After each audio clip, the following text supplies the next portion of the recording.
Bienvenue dans cette section 4. Lancez-vous sans rechercher la perfection. Pourquoi se lancer sans attendre la perfection est un impératif stratégique. Pourquoi lancer son business ne nécessite pas d'être parfait.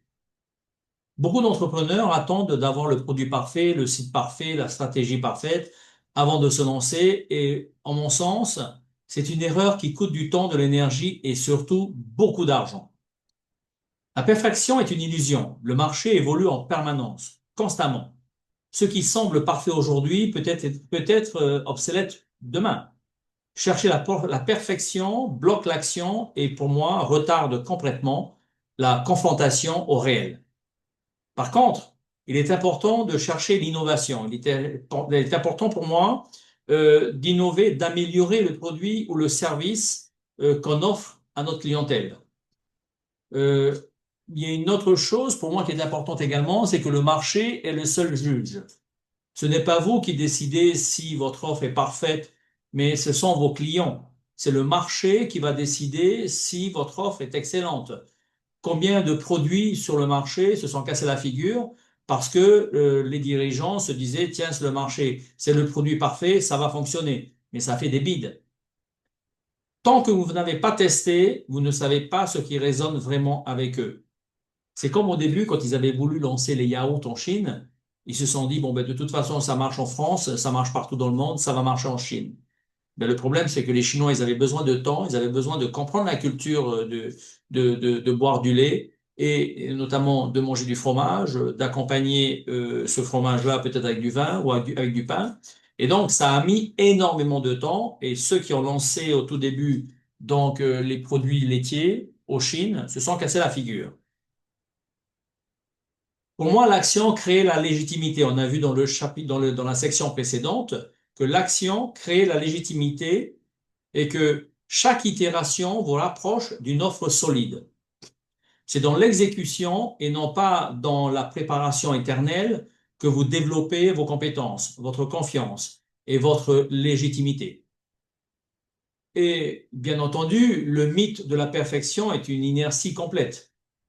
Dans un environnement digital en perpétuelle évolution, surtout depuis l'arrivée de ChatGPT en 2022 et l'arrivée des centaines d'IA aujourd'hui sur le marché, attendre d'avoir une offre parfaite avant de se lancer, c'est courir, pour moi, deux risques majeurs. Tout d'abord, la perte de vitesse, puisque le marché, il va pas vous attendre, il évolue plus vite que votre préparation, et pendant que vous vous perfectionnez, vos concurrents testent, apprennent, et surtout, prennent des parts de marché. La deuxième, je dirais que le deuxième risque, c'est l'illusion de certitude. C'est tout simplement tenter de viser la perfection et supposer qu'on connaît déjà les attentes du marché. Or, sans confrontation avec le client, ce n'est qu'une hypothèse non validée. En stratégie, l'inertie coûte souvent bien plus cher que l'imperfection. J'ai envie de vous parler d'une chose importante, puisque je l'ai testé quand j'avais fait les formations au Vietnam, c'est le principe du MPV, du produit minimum viable. Qu'est-ce que c'est qu'un MPV en marketing? Bon, pour ceux qui savent déjà, ce n'est pas un secret, mais pour la majorité des gens qui rentrent dans le business, qui rentrent notamment dans le marketing, c'est un ovni. Ils ne savent pas du tout ce que c'est. Or, il faut vraiment que vous vous habituiez à avoir un vocabulaire. Le MPV ou Minimum Viable Product ou produit minimum viable est la première version simplifiée d'un produit ou d'un service. Je répète, c'est la première version très simple d'un produit ou d'un service. Il ne contient généralement que les fonctionnalités de base ou essentielles pour être testé rapidement sur le marché, pour être validé et surtout valider l'intérêt réel des clients et recueillir des retours concrets avant d'investir massivement dans ce produit. Et donc, pour moi, en marketing, un MPV, ça peut être, par exemple, ça peut être une page de vente avec une offre simple. Ça peut être une version bêta d'un logiciel. Pourquoi pas un module de formation en ligne réduit. Ça veut dire que vous avez un gros module de formation et ce que vous avez fait, vous avez une grosse formation et ce que vous avez fait, c'est que vous vendez qu'une toute petite partie de cette formation pour susciter l'intérêt des gens, pour qu'ils viennent vers vous, parce qu'ils ne vous connaissent pas, ils n'ont jamais entendu parler de vous, ils ne savent pas qui vous êtes, ils ne connaissent pas votre expertise, ils ne connaissent pas votre excellence et surtout, ils ne savent pas encore que vous avez quelque chose qu'ils ont besoin. Ça peut être aussi être un MPV, ça peut être aussi être un simple test publicitaire pour mesurer leur intérêt. Alors, pourquoi est-ce que c'est essentiel d'avoir un MPV? Pourquoi est-ce que c'est essentiel de faire de votre produit ou de votre service au départ un test ou un MPV? Moi, je vois ici quatre grandes raisons. Premièrement, c'est de gagner du temps et de l'argent. Alors, très souvent dans la vie, il y a trois choses qu'on n'a pas beaucoup. On n'a pas beaucoup de temps, on vit pas très vieux, on n'a pas beaucoup d'énergie, on a besoin de se reposer tous les jours pour regagner de l'énergie, retrouver de l'énergie. Et pour la majorité des gens, il n'y a pas beaucoup d'argent. Donc, quand vous vous lancez dans un business, votre cagnotte, il faut en faire très, très attention. Il faut être très regardant sur vos dépenses, sur vos investissements. Et donc, ce premier point, gagner du temps et de l'argent, plutôt que de passer des mois et des milliers d'euros à développer un produit parfait. Tu testes une version simple pour voir si le marché est prêt à payer. Alors, tu peux la tester en faisant, par exemple, un atelier, un workshop, en faisant un masterclass. Le deuxième point pour moi qui est très important, qui est essentiel d'avoir un MPV, c'est de valider la demande réelle. Ce qui compte, ce n'est pas ce que toi tu trouves génial, mais c'est ce que le client est prêt à acheter. Et donc, le MPV permet de vérifier l'adéquation produit-marché et de vérifier que ton produit va trouver de la place sur ce marché et que ce marché est prêt à intégrer ton produit. C'est ce qu'on appelle le product market fit. C'est cette adéquation entre le produit et le marché. Le troisième point qui montre que le MPV est essentiel, c'est d'améliorer grâce au feedback. Un MPV génère des retours immédiats, des retours positifs, négatifs. Et là, tu découvres ce qui plaît, tu découvres ce qui bloque, ce qui doit être amélioré, ce qui doit être laissé de côté. Et tu construis donc une version plus complète basée sur les données clients plutôt que sur des suppositions. Alors, combien de fois j'ai entendu chez des clients et chez des clients en formation ou en coaching, ils me disent, j'ai un produit, ça va cartonner. OK? Est-ce que tu as fait un MPV? Qu'est-ce que c'est ça? Je lui dis, tu n'as pas fait de MPV? J'explique qu'est-ce que c'est qu'un MPV? Non. Mais t'inquiète pas, je vais lancer mon produit, ça va cartonner. D'accord? Il n'a pas cartonné. Il est revenu vers moi, il m'a dit, j'aimerais bien quand tu m'accompagnes dans le processus pour qu'il puisse vérifier, tester une partie de son produit. Le quatrième point qui montre que c'est essentiel d'avoir un MPV, c'est de réduire le risque entrepreneurial. Il n'y a pas longtemps, je rencontrais une dame qui est venue en coaching et qui se retrouve complètement endettée parce que les investissements de départ à l'ouverture de son entreprise ont été mal calculés, mal gérés et surtout ont été colossaux. Or, le retour sur l'investissement est tellement faible qu'aujourd'hui, elle n'arrive pas à rembourser ses dettes, notamment les crédits. Et donc, il faut réduire le risque entrepreneurial. Lancer un business est risqué. C'est comme d'aller dans une relation. Lancer un business est risqué. Le MPV te permet de tester ton idée à petite échelle avant d'investir plus d'argent dans ton service ou ton produit.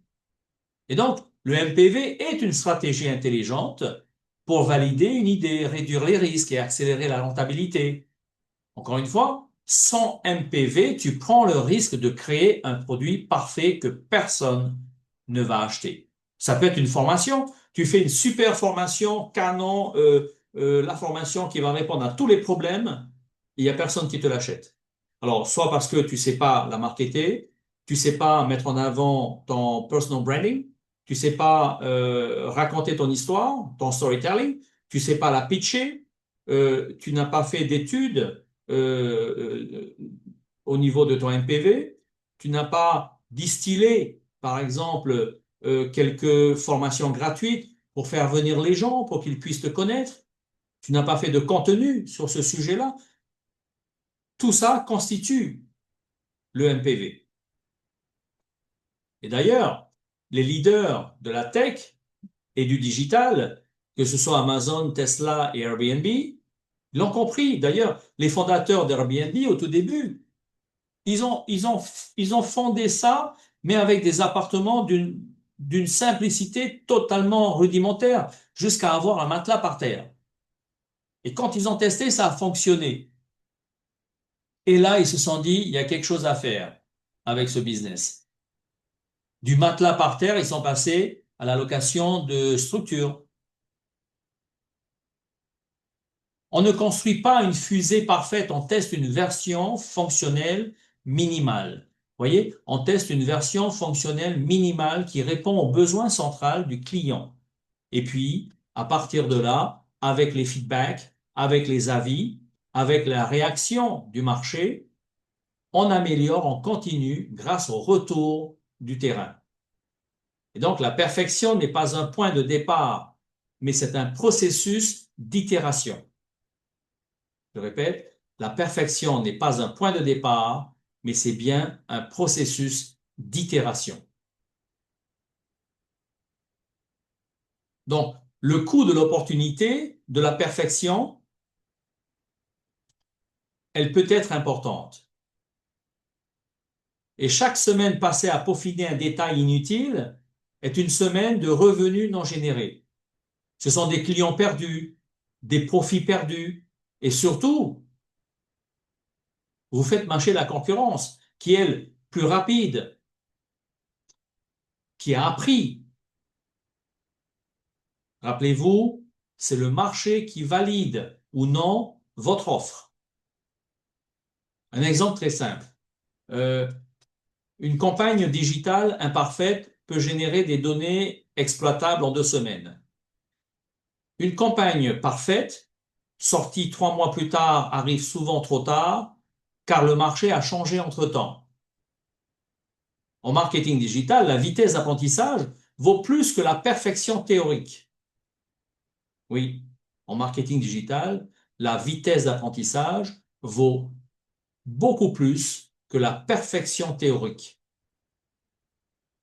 Et donc, moi, ce que je fais, c'est que j'utilise tout le temps la règle des 80-20 appliquée au lancement de mon service ou de mon produit. Vous connaissez cette loi de Pareto. Et là, 20% des fonctionnalités ou actions doivent apporter 80% de la valeur au client. Concentrez-vous sur les 20% au départ d'une proposition de valeur claire, une offre simple, un tunnel de conversion fonctionnel, quelque chose de très simple qui permet au prospect de comprendre ce que vous faites. Et je peux vous le dire, les prospects et les clients, ils aiment la simplicité. C'est ce qu'ils aiment avant tout, de comprendre quelque chose qui est simple, très simple à comprendre, très simple à entendre. Le reste, que ce soit les détails esthétiques, automatisation secondaire, peuvent venir ensuite. Parce que les clients, ils achètent une solution à leurs problèmes, pas une perfection technique.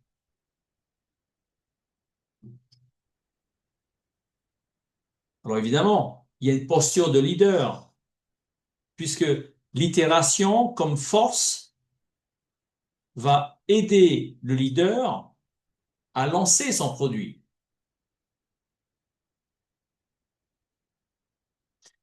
Les leaders du marché ne sont pas ceux qui lancent quelque chose de parfait, mais ce sont ceux qui testent vite, qui écoutent le marché, qui ajustent en continuité. Et vous allez voir que ceux qui se font de l'argent sont ceux qui sont tout le temps en train d'écouter le marché, d'exploiter le marché, de mettre une veille concurrentielle pour adapter leurs produits, leurs services au marché. Et d'ailleurs, ceux-là apprennent beaucoup plus vite que leurs concurrents.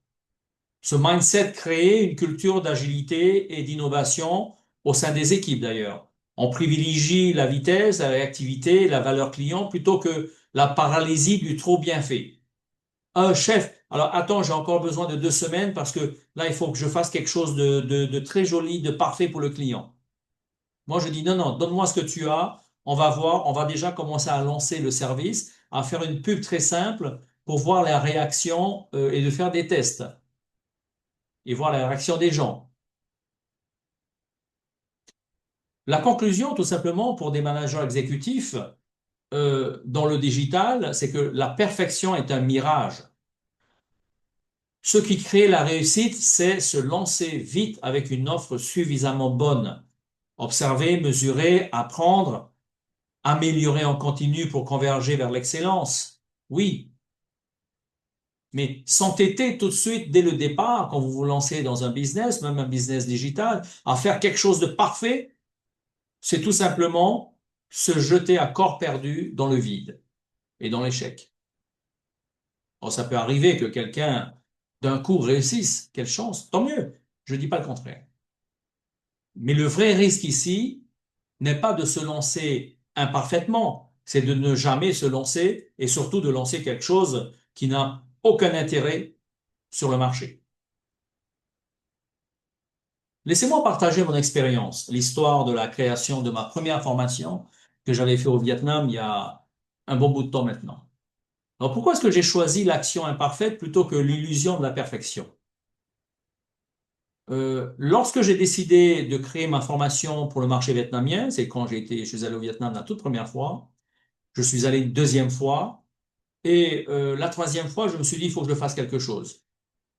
Beaucoup, et d'ailleurs, à l'époque, beaucoup avaient pensé que c'est pas pour moi, ce qu'on appelle en anglais les naysayers, c'est-à-dire les gens qui vont te dire, fais surtout pas, Jay, n'y va pas, c'est pas pour toi, c'est pas ton pays. Et donc, d'autres personnes avaient pensé qu'il fallait attendre d'avoir un produit vraiment parfait pour se lancer sur le marché vietnamien.